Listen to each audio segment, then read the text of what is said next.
السلام علیکم پاکستان۔ رمضان المبارک کی خصوصی نشریات کا پروگرام صفات رب کائنات۔ اللہ تعالیٰ کی صفات بے شمار ہیں، لیکن ان کا خلاصہ اس کے 99 ناموں میں موجود ہے۔ قرآن پاک میں خود اللہ تعالیٰ کا فرمان ہے کہ اس کے سبھی نام خوبصورت ہیں۔ اس ماہ مبارک میں قرآن پاک کا نزول کا آغاز ہوا۔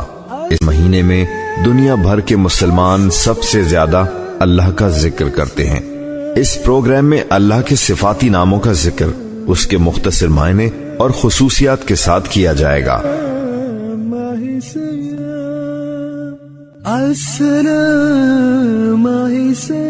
آج ہم اس پروگرام میں اللہ کے جن صفاتی ناموں پر بات کریں گے وہ ہیں یا والی، یا متعالی، یا برو اور یا تواب۔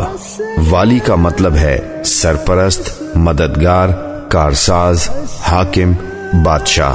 قرآن میں ہے کہ تم اللہ کے سوا کسی کو مددگار نہ پاؤ گے، اس لیے ہر مشکل میں اسی کی مدد طلب کرنی چاہیے۔ وہ اپنی حکمت سے ایسے سامان پیدا کر دیتا ہے کہ کام آسان ہو جاتے ہیں۔ اسی طرح وہ ایک سرپرست کی حیثیت سے اپنی تمام مخلوقات کی ضروریات کا خیال رکھتا ہے اور ان کو پورا فرماتا ہے۔ ان میں صرف مسلمان ہی شامل نہیں ہیں، وہ غیر مسلموں کی ضروریات کو بھی پورا فرماتا ہے۔ وہ ہر جاندار کو رزق پہنچاتا ہے۔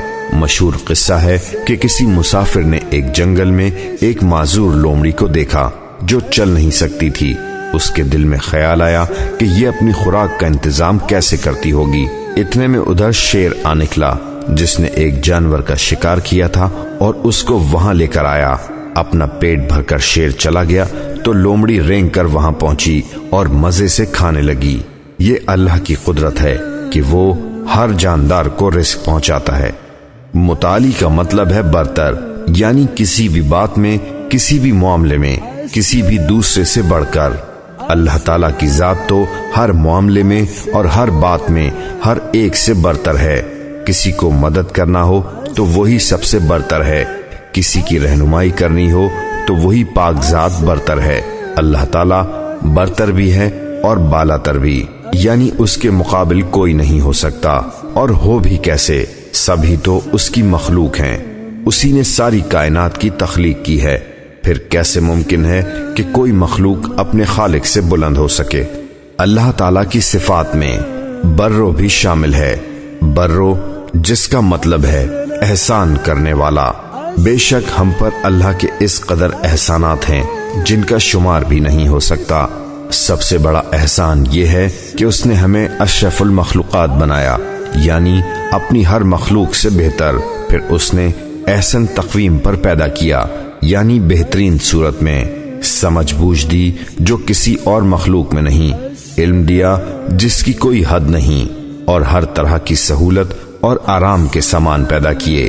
کھانے پینے کو کئی قسم کے پھل اور دوسرے اجناس فراہم کی۔ ان سب سے بڑھ کر اس کا یہ احسان کہ ہماری زندگی کی کامیابی کے لیے اپنے آخری نبی حضرت محمد صلی اللہ علیہ وآلہ وسلم کو مبعوث فرمایا۔ پھر قرآن میں فرمایا، احسان کا بدلہ احسان کے سوا اور کیا ہو سکتا ہے؟ اور اللہ کے ان تمام احسانات کا بدلہ یہ ہے کہ اس کے احکام پر پورا پورا عمل کیا جائے۔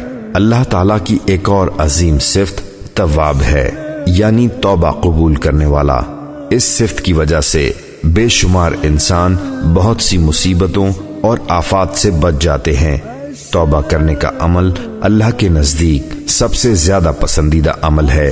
اللہ تعالیٰ کو کسی شخص کے توبہ کرنے سے اتنی خوشی ہوتی ہے جس کی مثال یہ دی گئی ہے کہ کسی شخص کا اونٹ یا کوئی جانور اس کے مال سمیت گم ہو جائے اور وہ پریشان ہو، اور پھر وہ اونٹ اس کو اچانک مل جائے تو جتنی خوشی اس کو ہوتی ہے ایسی ہی اللہ کو ہوتی ہے۔